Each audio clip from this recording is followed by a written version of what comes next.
Assalamualaikum warahmatullahi wabarakatuh. Perkenalkan, nama saya Wildan Wahyu Firdausa. Nah, di sini saya dari kelompok 4 akan menjelaskan tentang sebuah tahapan-tahapan atau langkah-langkah dalam memulai sebuah bisnis baru. Nah, tentunya dalam menentukan tahapan-tahapan atau langkah-langkah untuk memulai bisnis baru itu sangat banyak sekali ya cara-caranya. Nah, di sini saya mengambil dari menurut modul pembelajaran wirausaha yang dikeluarkan oleh Dirjen Dikti, ada beberapa langkah-langkah yang dapat dilakukan apabila seseorang ingin memulai sebuah wirausaha atau sebuah bisnis.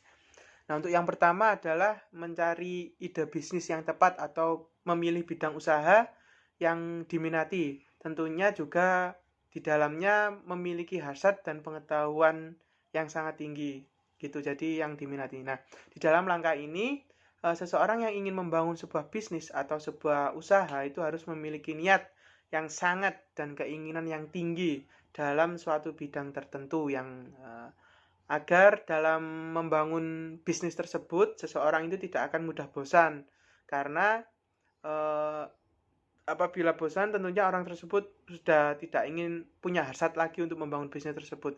Dan selain itu eh, apabila kita memilih bidang yang tepat atau membangun bisnis dengan bidang yang kita mau atau sesuai hobi kita, itu kita pasti akan kayak mengembangkan ide-ide kita dan kreativitas kita agar bisnis kita itu majunya gimana gitu, pasti kita akan terfikirkan.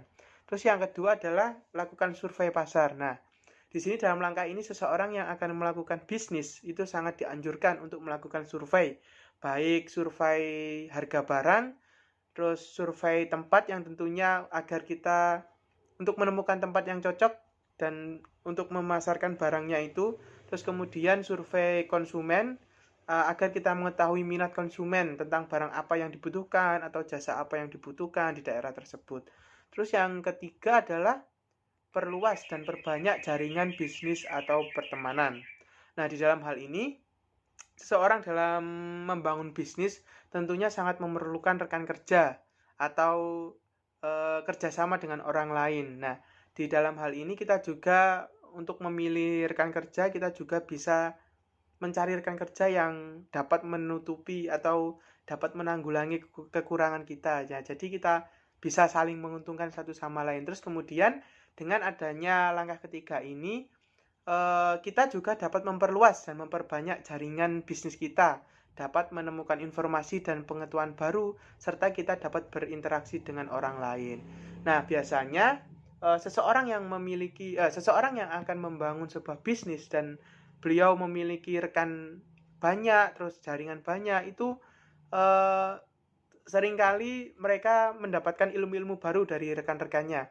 Dan biasanya juga kita akan mendapatkan peluang-peluang bisnis baru itu melalui rekan-rekan atau teman-teman kerjasama kita gitu. Terus untuk yang selanjutnya, langkah keempat yaitu pilihlah keunikan dan nilai unggul dalam produk atau jasa yang kita tawarkan atau produk yang akan kita jual gitu ya sebagai produk bisnis kita. Nah, di dalam langkah ini tujuannya adalah agar suatu usaha yang kita lakukan itu sesuai dengan keahlian dan kemampuan kita.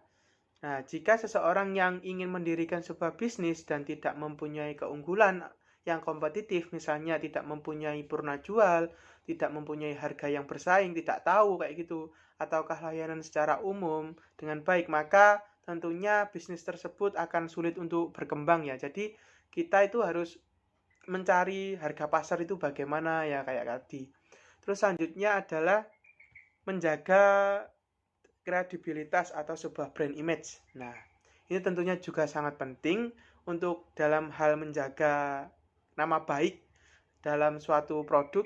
Kita itu eh, tentunya tujuan kita untuk menjaga brand tersebut itu agar kita itu mendapatkan kepercayaan dari para konsumen gitu ya. Terus kita juga dalam menjaga tersebut kita pasti akan mendapatkan namanya pelanggan setia atau konsumen setia gitu ya. Nah, selanjutnya adalah berhemat dalam operasional secara terencana, serta sisihkan uang untuk modal kerja dan penambahan investasi. Nah, di dalam bisnis baru ini kita juga harus berhati-hati dalam mengeluarkan uang atau memasukkan uang gitu. Jadi manajemen keuangannya juga harus diperhatikan. Terus untuk yang langkah terakhir ini bisa juga dilakukan, tapi menurut saya ini juga sangat penting, yaitu mengikuti seminar atau pelatihan usaha. Nah, dengan tentunya mengikuti seminar atau pelatihan usaha ini, kita juga dapat menambahkan ilmu baru, bagaimana cara berbisnis, bagaimana memasarkan sebuah produk, kayak gitu ya. Jadi dengan mengikuti seminar ini, kita juga mampu menambah wawasan kita tentang bisnis. Terus kita juga di dalamnya dapat menambah rekan-rekan baru untuk berbisnis, kita dapat berinteraksi dengan orang lain, kayak gitu.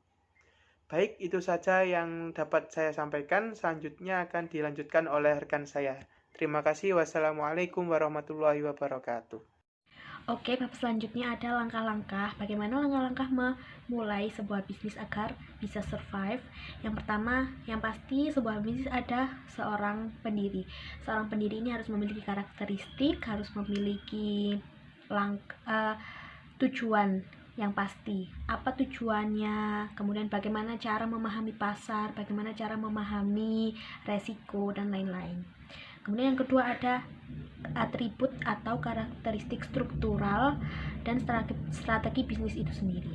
Kemudian yang selanjutnya faktor-faktor yang mempengaruhi pendiri bisnis, bagaimana cara memimpin organisasi, rencana dan memahami lingkungan usaha yang dinamis, kemudian bagaimana pengusaha bisa mengelola biaya atau struktur organisasi pula, baik internal mau eksternal, serta bagaimana memanajemen SDM atau manusianya.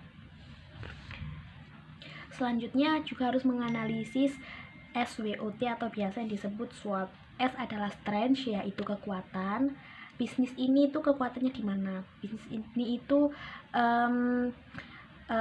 baiknya di mana, atau karakteristiknya atau yang menonjol, yang kuat dari produk ini tuh yang mana.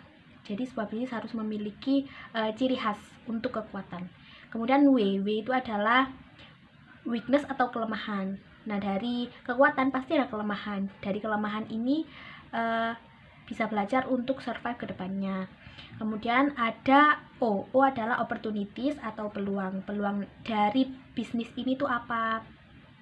Peluang, jadi juga harus pintar-pintar melihat pasar atau melihat celah untuk kedepannya. Kemudian lagi ada T atau threats, yaitu ancaman. Apa ancaman untuk kedepannya? Apa ini kekurangannya? Apa sesuatu yang bisa membahayakan bisnis ini bisa bangkrut atau mendapat kerugian, itu harus dilihat dari awal. Kemudian ada analisis persaingan kompetitif atau strategi porter. Selanjutnya ada menyewa karyawan yang bermutu. Nah, untuk langkah-langkah memulai bisnis harus juga memperhatikan karyawan-karyawan yang bermutu atau sumber daya manusianya untuk memanajemen bisnis tersebut. Kemudian juga ada mengontrol cash flow dan mengalokasikan modal investasi agar tercapai biaya yang efektif dan efisien atau cost management. Selanjutnya juga ada mempertahankan tim yang solid. Tim yang solid ini juga sangat penting untuk kemajuan bisnis kita atau teman-teman semua yang ingin berbisnis. Juga harus yang operasional. Lalu apa yang dimaksud dengan manajemen sumber daya manusia? Yaitu fungsi dari organisasi yang fokus pada perekrutan, pengelolaan, dan memberikan arahan untuk mereka yang bekerja dalam organisasi. Jadi bagaimana cara mengkoordinir suatu tim agar bisa maju bersama dan tidak ada kecurangan atau perselisihan di dalamnya. Itu sangat penting dalam memulai bisnis. Kemudian subbab selanjutnya adalah hambatan dalam melakukan bisnis oleh pemula.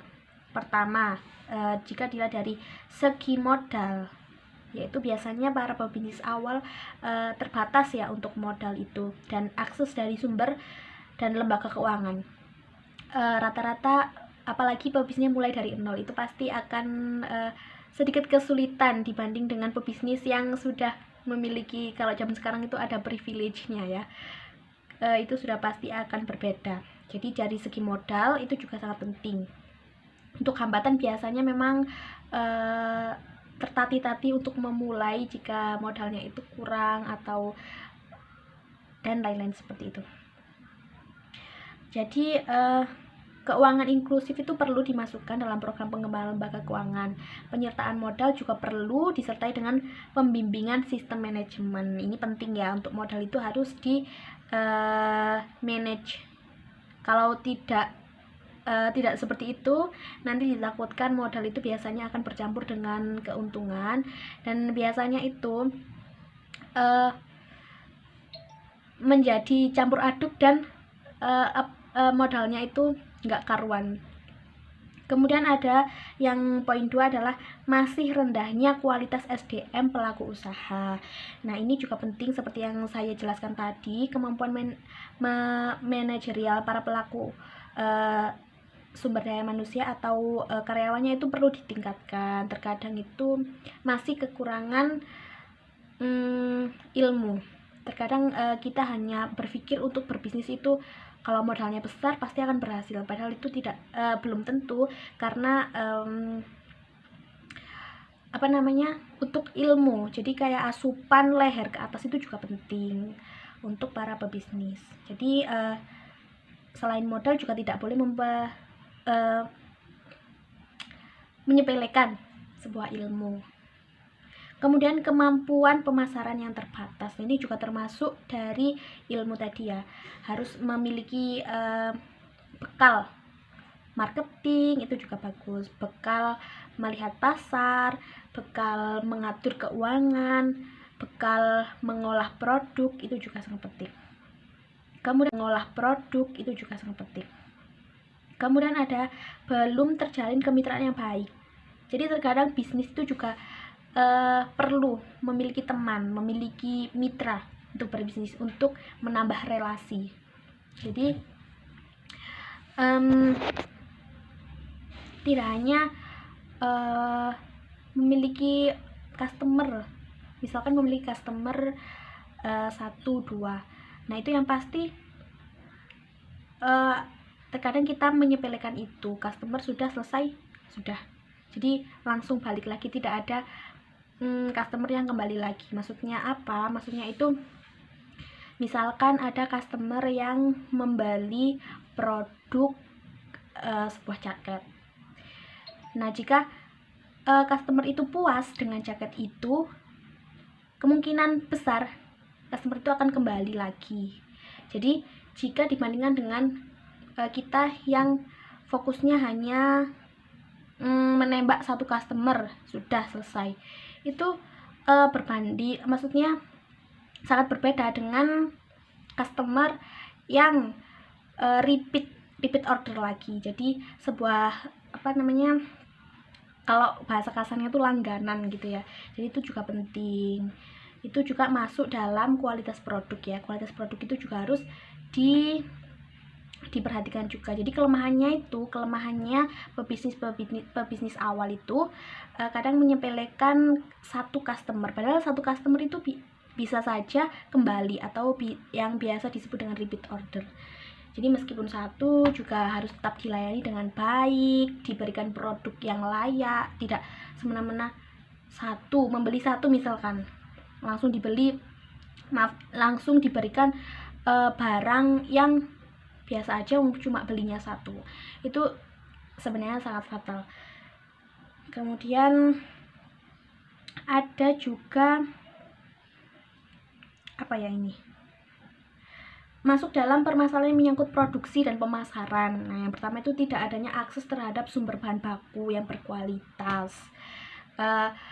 Kalau contoh kecilnya itu biasanya sumber bahan baku. Kalau contoh kecilnya biasanya supplier, kita kurang pintar melihat supplier mana sih yang lebih murah dan lebih berkualitas, mana sih yang lebih harganya itu terjangkau. Terkadang keliru mendapatkan bahan baku atau supplier yang harganya sudah mahal gitu, jadi untuk keuntungan itu kurang. Kemudian juga ada proses produksi yang sederhana, manual, dan tidak memenuhi standar, berdampak kepada mutu yang rendah. sudah bisa dipahami itu. Kemudian yang ketiga, kurangnya perhatian kepada nilai yang mampu memberikan rasa puas bagi pelanggan. Nah, itu yang saya maksud tadi, untuk pelanggan ya. Seseorang yang bisa repeat order itu sangat bagus jika dikembangkan, jika kita mengandalkan kualitas agar customer itu kembali lagi menjadi pelanggan dan terus repeat order. Selanjutnya ada terbatasnya kemampuan untuk melakukan promosi sehingga produksi tidak dikenal di pasar. Nah, itu sangat berdampak ya kepada rendahnya kemampuan dalam berkompetisi di pasar. Yaitu tadi balik lagi ke pemasaran. Selanjutnya ada kurang mampu membaca peluang pasar karena adanya kecenderungan konsumen mengetahui info yang lebih lengkap tentang produk itu. Nah, dengan kondisi ini, tidak jarang produk yang ditawarkan tidak sesuai dengan keinginan dan harapan konsumsi di pasar. Kadang itu ya memang ada sebuah promosi yang terlalu bahasa kasarnya itu lebay. Nah, ternyata produknya cuma seperti itu, maaf ya. Jadi kadang promosi itu juga perlu kejujuran. Ya memang betul sesuatu yang sedikit hiperbola itu juga penting dalam promosi, tapi kalau memang sangat hiper itu sudah sangat ya, kalau sudah berlebihan itu juga nanti takutnya membuat customer itu kecewa pada barang aslinya. Kemudian ada stabilitas dan kontinuitas produk untuk pemenuhan permintaan pasar kurang terjaga, sehingga ketika konsumen membutuhkan produk tidak tersedia di pasar. Nah, itu loh, kadang itu kita menyepelekan dan stoknya itu terkadang sedang habis. Kita merasa bahwa ini tuh nggak laku di pasaran, ini itu jalannya tuh lambat gitu. Jadi kalau entengnya itu biasanya nggak kalau yang supplier atau kita yang dropshipper itu nggak kulak lagi gitu loh. Kalau kita yang produksi, kita biasanya tuh tidak produksi lagi karena menyepelekan kalau barang ini tuh kayaknya lemah dari pasaran gitu. Padahal sebenarnya enggak, sebenarnya tuh tetap harus produksi karena saya yang sudah dipasarkan, sudah dipromokan ternyata tidak berlanjut untuk produksinya. Kan sayang sekali. Selanjutnya untuk dari aspek keuangan. Yang pertama itu tadi kekurangan modal. Yang selanjutnya yaitu materi mengenai aspek hukum bisnis. Nah, sebelum mengetahui aspek-aspek apa saja yang ada di dalam hukum bisnis, mari kita paparkan apa sih pengertian hukum bisnis itu. Nah, di sini ada pengertian hukum bisnis menurut Munir Fuadi. Nah, beliau mengatakan bahwa hukum bisnis merupakan suatu perangkat atau kaidah hukum termasuk upaya dalam penegakannya yang mengatur mengenai tata cara pelaksanaan urusan atau aktivitas dagang, industri atau keuangan yang dihubungkan dengan proses produksi atau pertukaran barang atau jasa dengan menempatkan uang dari para intervenur dalam resiko usaha tertentu dengan motif untuk mendapatkan keuntungan. Nah, selain itu, hukum bisnis dapat disimpulkan sebagai norma-norma yang berisi peraturan-peraturan yang mengandung perintah dari larangan yang harus dilakukan atau tidak boleh dilakukan yang dibuat oleh pengusaha, dan jika dilanggar itu akan menimbulkan sanksi atau hukuman bagi yang melanggarnya. Kemudian berbicara mengenai aspek hukum bisnis ini dilakukan dengan tujuan untuk mengkaji ketentuan hukum apa yang harus terpenuhi terlebih dahulu sebelum memulai suatu usaha. Nah, aspek tersebut dapat dilihat dari suatu dokumen badan usaha, izin usaha, bukti diri, dan mengenai dokumen lainnya. Nah, aspek hukum dalam studi kelayakan bisnis itu mengenai semua termasuk mengenai legalitas rencana bisnis yang akan dilakukan dalam bisnis atau perusahaan. Nah, misalnya seperti apa? Nah, misalnya yaitu seperti izin lokasi, akta pendirian perusahaan dari notaris, NPWP atau nomor pokok wajib pajak, surat tanda daftar perusahaan, surat izin tempat usaha dari pemerintah daerah setempat, surat tanda rekanan dari pemerintah daerah setempat, dan surat izin usaha perdagangan. Kemudian mengenai aspek apa saja yang ada di dalam hukum bisnis itu, nah yaitu mengenai yang pertama aspek hukum dan administrasi. Di dalam aspek ini menyangkut mengenai legalitas usaha dan pemenuhan persyaratan administrasi pada peraturan suatu daerah, seperti misalnya izin usaha, akta pendirian usaha, legalitas menjalankan bisnis, dan sebagainya. Aspek yang kedua yaitu aspek pasar dan pemasaran, di mana aspek ini terkait dengan prospek atau peluang usaha atau produk yang akan ditawarkan kepada konsumen. Nah, di dalam aspek ini meninjau mengenai potensi pasar, kebutuhan pasar, daya beli konsumen, dan bagaimana strategi pemasarannya. Yang ketiga yaitu mengenai aspek teknis dan teknologi. Nah, di dalam aspek ini itu terkait dengan pemilihan lokasi usaha, terus peralatan apa yang akan digunakan, terus teknologi dan mesin seperti apa, ruang usaha seperti apa, kapasitas produksi yang bagaimana, dan jalur produksi yang bagaimana, seperti apa. Nah, yang keempat yaitu mengenai aspek manajemen. Nah, di dalam aspek manajemen ini aspek yang menyangkut tentang tata, pengaturan, pembangunan, dan operasional suatu usaha. Kemudian yang terakhir yaitu mengenai aspek keuangan. Nah, di dalam aspek keuangan ini merupakan aspek yang paling penting di dalam hukum bisnis, karena di dalam aspek ini memberikan pandangan awal tentang cara pendanaan, sumber biaya, proyeksi pengembalian modal, dan bagaimana resiko usaha. Baik, saya akan mencoba menjelaskan tentang bentuk dan cara memperoleh legalisasi perusahaan atau badan usaha dalam bisnis. Bentuk-bentuk legalitas perusahaan ada beberapa jati diri yang melegalkan badan usaha. Di antaranya yaitu yang pertama nama perusahaan. Nama perusahaan merupakan jati diri yang dipakai oleh perusahaan untuk menjalankan usahanya. Nama perusahaan ini melekat pada bentuk badan usaha atau perusahaan tersebut yang dikenal oleh masyarakat, dipribadikan sebagai perusahaan tertentu, dan dapat membedakan perusahaan yang satu dengan perusahaan yang lain. Karena melekat pada perusahaan, maka nama perusahaan tidak dapat dipisahkan dari perusahaannya. Kalau perusahaannya lenyap, ya otomatis namanya juga akan lenyap. Seperti itu. Terus nama perusahaan itu dapat diberi dengan cara yang pertama dengan nama pribadi pengusahanya, atau yang kedua berdasarkan jenis usaha yang dilakukannya, yang ketiga berdasarkan tujuan didirikannya.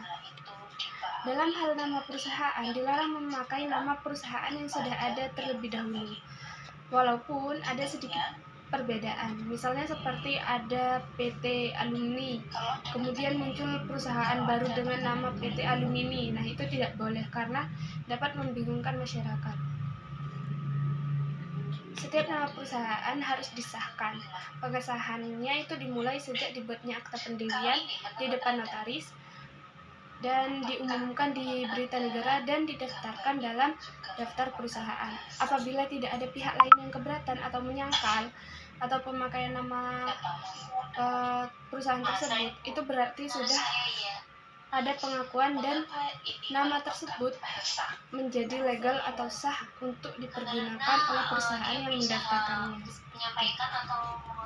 Yang kedua ada merek. Merek adalah alat untuk membedakan barang dan jasa yang diproduksi oleh suatu perusahaan. Ketentuan tentang merek diatur dalam Undang-Undang Nomor 15 Tahun 2001. Menurut Pasal 1 Undang-Undang Nomor 15 Tahun 2001 tentang merek adalah tanda berupa barang, tanda berupa gambar, susunan warna, nama, kata, huruf-huruf, angka-angka, atau kombinasi dari unsur-unsur tersebut yang memiliki daya pembeda dan digunakan dalam kegiatan perdagangan barang dan atau jasa. Syarat dan tata cara permohonan menurut Pasal 7 Undang-Undang Nomor 15 Tahun 2001. Yang pertama, permohonan diajukan tertulis dalam bahasa Indonesia. Untuk merek bahasa asing atau di dalamnya dapat huruf selain huruf Latin, wajib disertai terjemahan dalam bahasa Indonesia. Yang kedua, permohonan ditandatangani pemohon atau kuasanya dengan dilampiri bukti pembayaran biaya.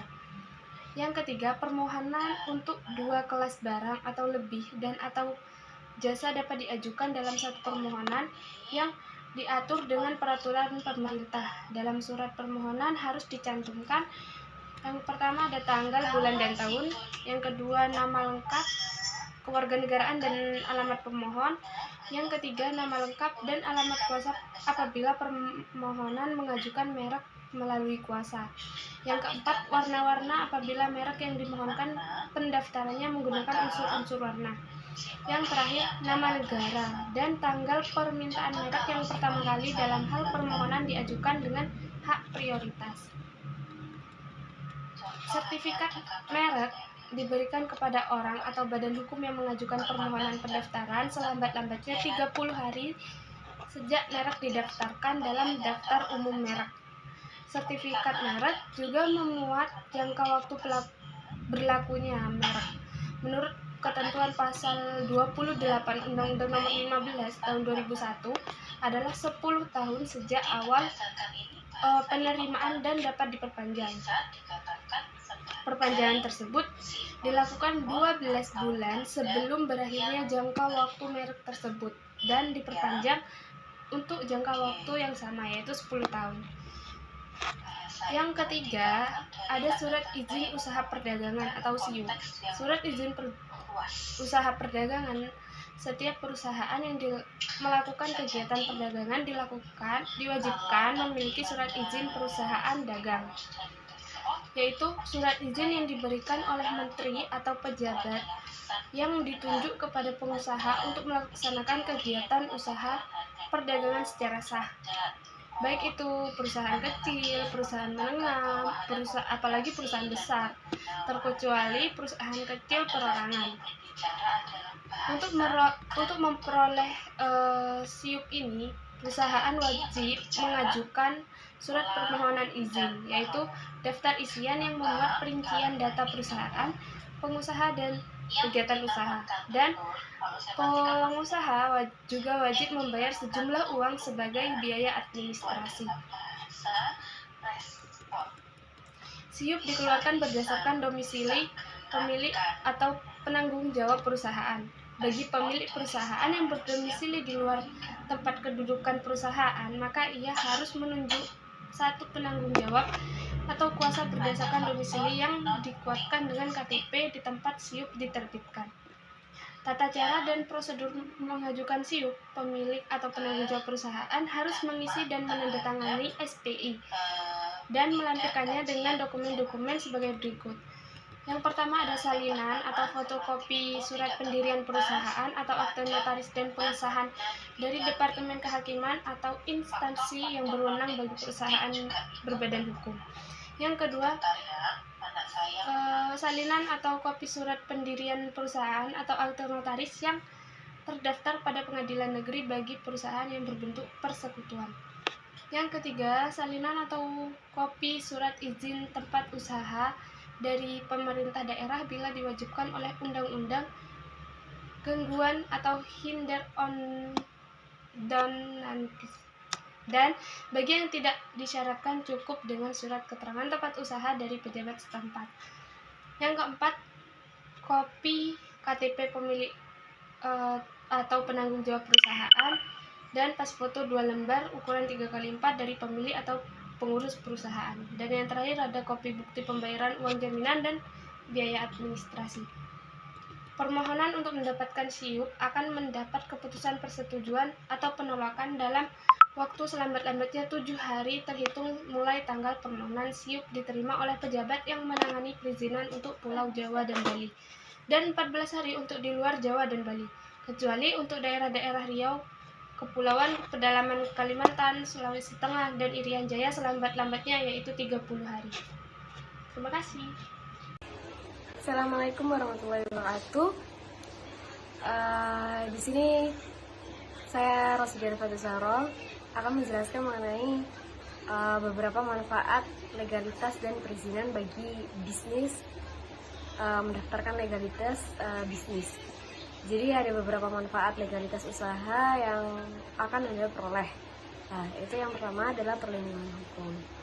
Nah, benefit pertama yang akan terima jika sudah mengurus legalitas perizinan usaha adalah adanya perlindungan hukum.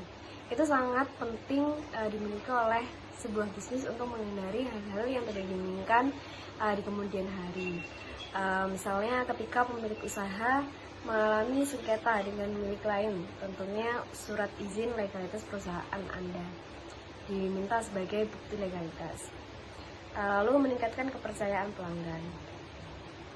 Ini tentunya meningkatkan kepercayaan pelanggan terhadap bisnis. Itu pembeli harus cerdas, tentunya akan memilih bisnis atau perusahaan yang memiliki legalitas dan perizinan yang jelas sebelum membeli produk atau jasa yang disediakan. Nah, karenanya itu memiliki perizinan usaha adalah salah satu langkah penting untuk meningkatkan penjualan. Lalu mempermudahkan kredit usaha. Nah, salah satu keuntungan yang bisa diperoleh jika memiliki legalitas usaha itu memiliki kemudahan mendapatkan kredit usaha. Bagi sebuah bisnis, urusan permodalan adalah masalah yang krusial. Nah, karenanya ketika Anda mengajukan peminjaman modal ke bank, tentu salah satu syarat yang wajib dipenuhi adalah bukti bahwa perusahaan Anda legal di mata hukum. Yang keempat, itu kemudahan mengembangkan usaha. Nah, legalitas usaha merupakan sangat penting yang harus Anda miliki jika ingin mengembangkan usaha. Ini sangat penting jika sewaktu-waktu Anda ingin membuka cabang baru di lokasi lain. Nah, bukan hanya itu, dengan legalitas yang jelas, Anda juga mengikuti berbagai program yang diadakan oleh pemerintah. Nah, itu beberapa manfaat dari legalitas usaha. Terima kasih dari saya. Assalamualaikum warahmatullahi wabarakatuh.